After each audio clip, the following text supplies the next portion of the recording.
वैष्णवी हगवणे मृत्यू प्रकरणी सर्व दोषींना शिक्षा व्हावी अशी मागणी अंजली दमानिया यांनी केलेली आहे आणि सामाजिक कार्यकर्ते अंजली दमानिया यांची ही मागणी मयुरी विनाकारण आरोप करणार नाही असंही दमानिया यांनी म्हटलं आहे।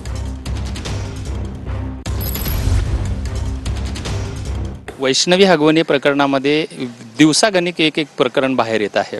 आता एक प्रकरण असं आहे की त्यांची जी दुसरी जाऊ आहे त्या जाऊनी एक आरोप केलेला आहे की जे त्यांचा दीर होता ते सुद्धा काहीतरी अश्लील वर्तन त्यांच्याशी करत होते असे सुद्धा काही आरोप समोर येत आहेत। याबाबत काय सांगाल? नाही, असं असेल तर अतिशय भयानक आहे, कारण मयुरी उगाचच असा आरोप तर नक्कीच करणार नाही।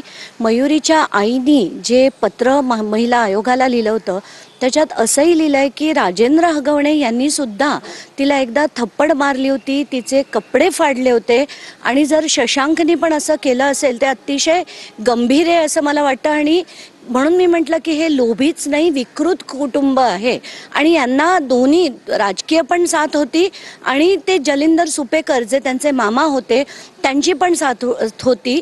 त्याचा एक मी मोठा खुलासा थोड्या वेळात करणार आहे, त्याची माहिती मी मागवलेली आहे, मला ती मिळाल्याबरोबर मी ती देखील पुढे आणणार आहे। आता एका माध्यमांनी अशी बातमी चालवली की त्या निलेश चव्हाणकडे जे गन लायसन्स होतं ते सुद्धा जलिंदर सुपेकरांनी दिलं होतं।